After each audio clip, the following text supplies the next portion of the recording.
Bonjour, chers amis bien-aimés en Jésus-Christ.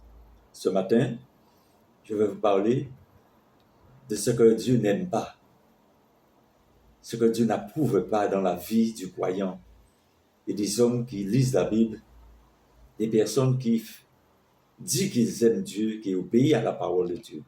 Alors ce matin, je vais lire avec vous cette parole, que Dieu ajoute la bénédiction à la lecture de sa parole, car la parole de Dieu est sainte. Je suis dans le livre de Proverbes, chapitre 6, et je suis au verset 16. Il y a 6 choses que l'Éternel il n'aime pas du tout. Il dit, il y a même 7 qu'il a horreur.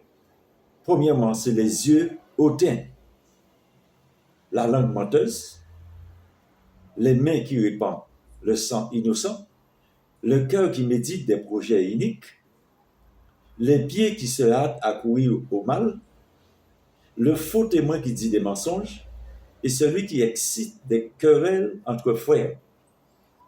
Bien aimé, dans l'Église, il y a ces 7 catégories de personnes.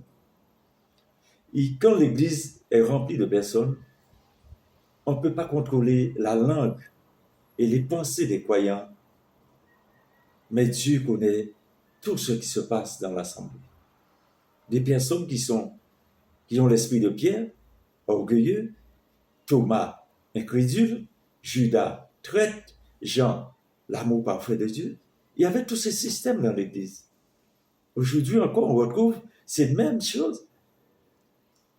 Les yeux hautains, il y en a à l'Église. Ils s'assient, mais ils regardent de toutes parts pour voir les défauts de quelqu'un, pour mépriser les gens après. Vous voyez? Les mains qui répandent les saints innocents, qui sont toujours prêts à faire le mal. Toujours prêts à faire le mal. Au lieu de faire le bien, d'aider quelqu'un avec leur argent, leurs moyens, leur temps, mais ils méprisent les gens. Vous voyez?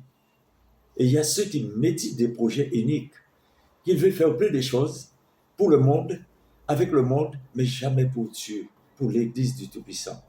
Leur argent, ils dépensent de toutes parts, dans toutes les choses du monde, et après ils se retrouvent dans une famine. Ils méprisent ceux qui en ont. Vous voyez? Il y a ceux qui méditent des projets uniques, les pieds qui se hâtent à courir le mal. Vous voyez? Ils font des cancans. Ils vont blasphémer. Au lieu de rester en prière, de jeûner, de passer du temps dans la parole de Dieu. Mais il va dans les maisons pour mépriser les chrétiens, pour mépriser les bien-aimés.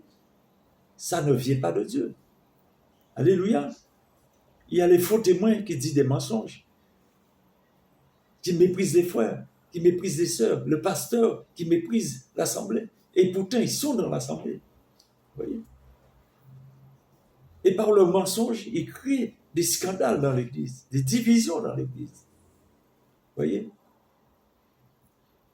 Et au lieu de mettre la paix entre deux frères qui n'arrivent pas à s'entendre, il va mettre comme si c'était une dynamite dans la main de chacun pour exploser, pour que l'Église de Dieu soit mal vue.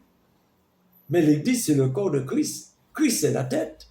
C'est la tête qui parle. C'est la tête qui décide. C'est la tête à les yeux. Il respire la tête. Il entend la tête. Il pense. Il réagit. Voyez? Si le corps de Christ et l'Église était soumis à la voix de celui qui parle, la voix de celui qui crie aujourd'hui dans vos déserts,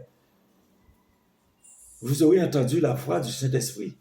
Et vous serez des hommes soumis, des femmes soumises à la parole de Dieu. Voyez? Vous courez des mauvaises courses et vous ne voyez jamais la ligne d'arrivée parce que vous avez pris le mauvais chemin et vous courez une course que Dieu n'est pas dans cette course.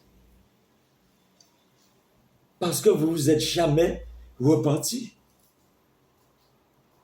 Le jour de votre baptême, vous n'avez jamais tué l'homme animal, ni la femme animale n'a pas été tuée ce jour-là.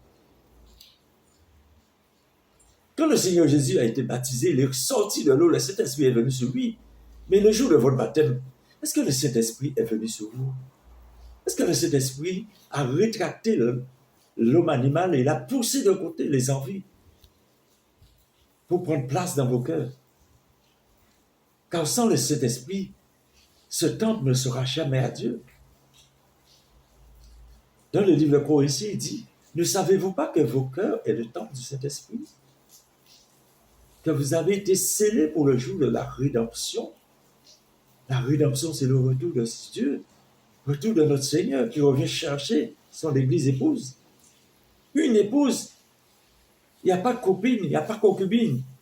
Il y a une épouse que le Seigneur vient chercher.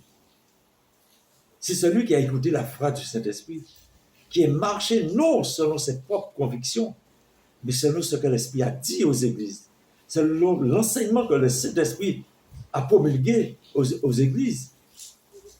Et les serviteurs qui obéissent à la parole, qui n'interprètent pas la parole, qui disent ce que Dieu dit, ce sont les vrais serviteurs. Ce sont des hommes que Dieu a choisis.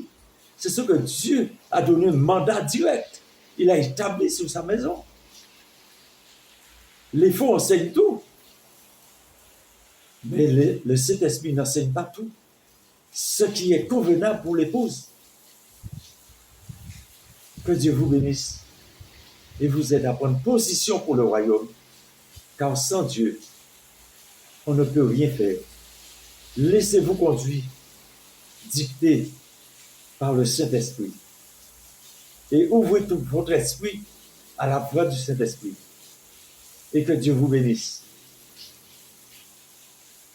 Au nom de Jésus-Christ. Amen.